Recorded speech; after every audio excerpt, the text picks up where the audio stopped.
Hey guys, it's Chris with City Girl Homestead. Time for another meal that comes out of my pantry. So what I was going to make tonight, I'm not going to. I found something on Pinterest and I thought I'm going to make that my own. And I called and I talked to my friend Rhoda from Peace Be Still. And she's like, I think that sounds good. So we're going to try that today. I do have to ad-lib a little bit because I don't have everything that it calls for. Like, it calls for the baked beans and tomato sauce. And I really don't have that. I have just like the baked beans. And I think it'll be too thick. So I might have to add a little bit of water. But I'm also going to add hamburger to it because I want it to be more of a solid meal. And I think it's going to be really good. So what I was going to make was jacket potatoes, where you bake your potatoes and then you fill it with beans and add cheese over top of it. And it looked really, really good. But this looks like it's going to be over the top. It's called 4-ingredient Amish baked bean casserole. But it's going to be more ingredients than that because you guys know me. I have to make it my own. So first thing I'm going to do, it doesn't say to heat it up, but I'm going to because I want to thin it out a little bit. I might not have to because it has more liquid than I thought in there. We'll see. And then for more protein, I'm going to use some of my canned hamburger. Maybe. Look at that. From 2022, actually. Tom doesn't mind having meatless meals, but if I have it here, why not? You know what I mean? Why not? Maybe with a little bit of the fat that's in here, maybe that'll thin it out a little bit too. I think it would be great for, like, you know, the pork and beans or whatever. I think that would be probably better, but I don't have any of that. So we're going to make what we have work, and it's going to be delicious. That's just how that works. It's going to be delicious. And let's get, I want this one. Tom just scrubbed my stove over the weekend, and what do? I get stuff on it. Bad Chris, right? So I'm going to stir all that meat inside of it. And I'm definitely going to thin it out. I mean, the flavor is so good as it is that adding a little bit of water is not going to hurt it. You could add tomato sauce or paste to it, whatever you want to do. I'm going to just add water. Let's see if that thins it out a little bit.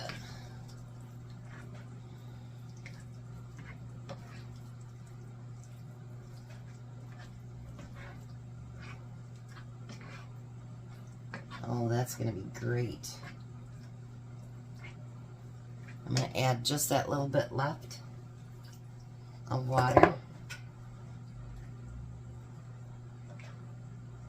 So then it's going to be more like a gravy kind of thing. I think tomato sauce would be great in it. Alright, we're going to let that warm up and thicken back up and take some of that water out of it anyway. So, alright, I told you guys I had 3 potatoes left, 3 big ones. And I had to take a lot of pieces off of that because they were, like you can see,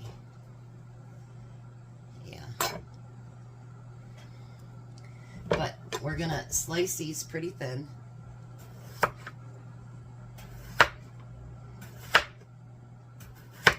And then I will have not let any of those potatoes go bad, which is good. We don't want them to go bad.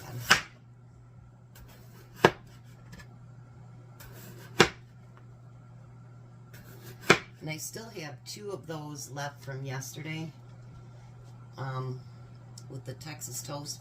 So Tom was going to take that for lunch tomorrow anyways. And he ate one for breakfast too, by the way. So I don't need this to be real big or anything like that, because he's already got lunch for tomorrow. And if we have leftovers of this, that's fine. He'll have it for breakfast. No big deal. Now I'm going to chop one potato at a time so I've got room for everything. I've already got a greased pan here. And we're going to line the bottoms with my potato.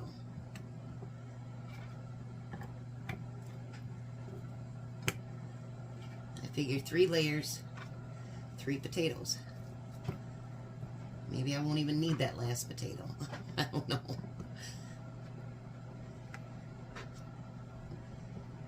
If not, maybe I'll boil it up and make a mashed potato out of it.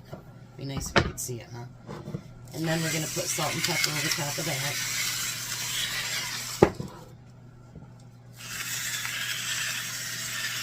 We want to salt and pepper each layer.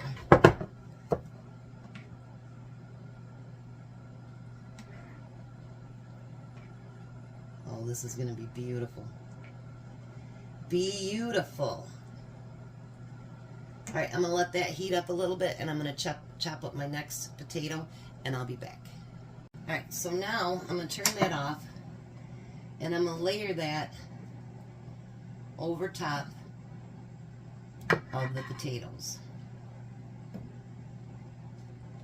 Don't worry if you don't get all that juice, because I think I got a plan for that too.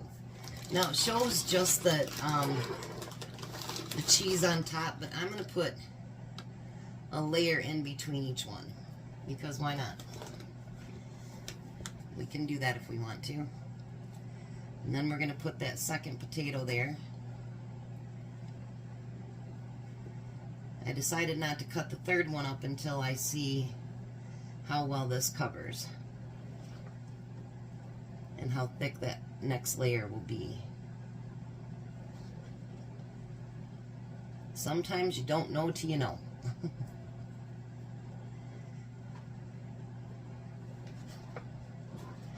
We'll see here. Alright, and then we want salt and pepper on that. You want to add other spices, you know what, go for it.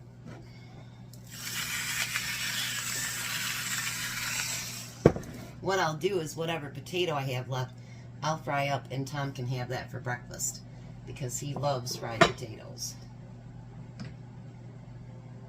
So now I'm going to put that layer over top of it. I think this is going to be delicious. And with adding the hamburger to it, it really puts it full of all kinds of good nutrients, if you ask me anyway. And more protein.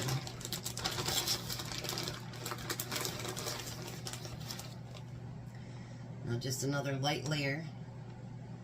And I think I'll do maybe a half a potato. I'll be right back. So now what I did is I put that one more layer of potatoes on it, put some more beans and beef on there, and then I poured some of the juice down the side. Well, I used up the juice, how's that?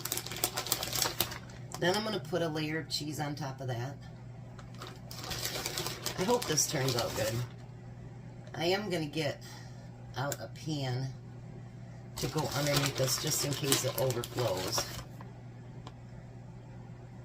Now, it doesn't say it in the recipe, but it actually showed it in the picture that they had bacon. So, you know, I pre-cooked my bacon. So I'm just going to cut some small pieces, because that's what looked like they had on top of theirs. It wasn't bacon bits, it was small pieces of bacon. Let's do one piece here at a time so it'll cooperate better with my hands.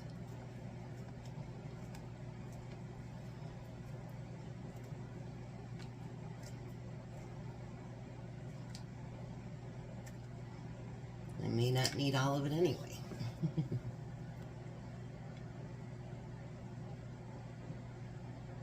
I can hear Sherry saying, "You can use it all."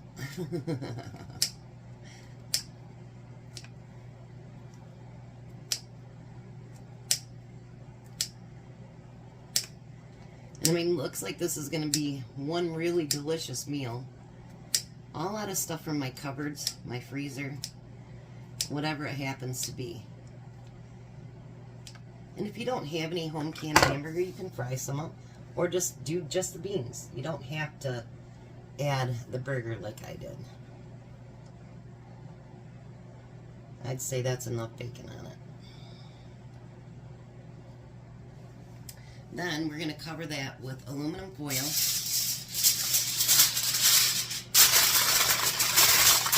I put way too big of a piece, but that's okay.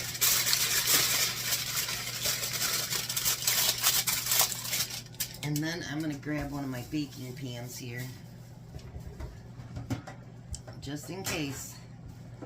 We don't need it all over the bottom of my oven.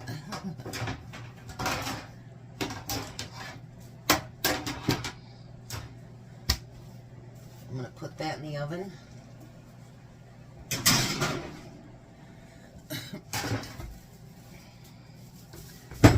And I'm going to put this on top.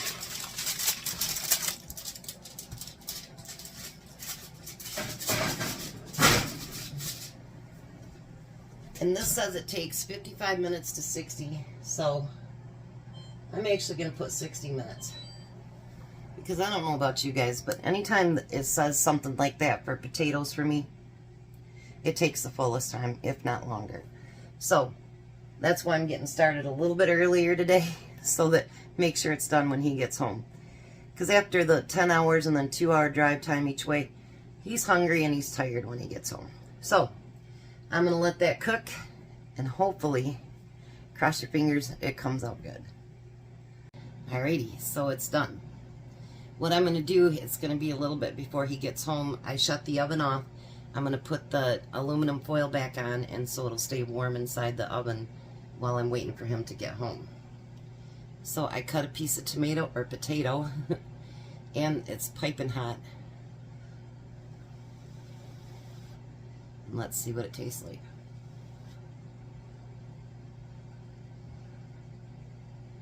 Mmm.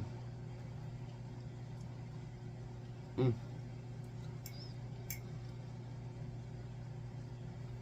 That did not hurt the flavor at all by adding a little bit of that water to it at all. It's still very, very tasty. So let me bring you down here so you can see it. Look at that. So I will bring you to the table when Tom gets home and let him taste test it. Hi, Tom. Hello. How are you? Tired. Yeah? Yeah. Well, give your potatoes a try. Hmm. Oh, that one good. Hmm. Hmm.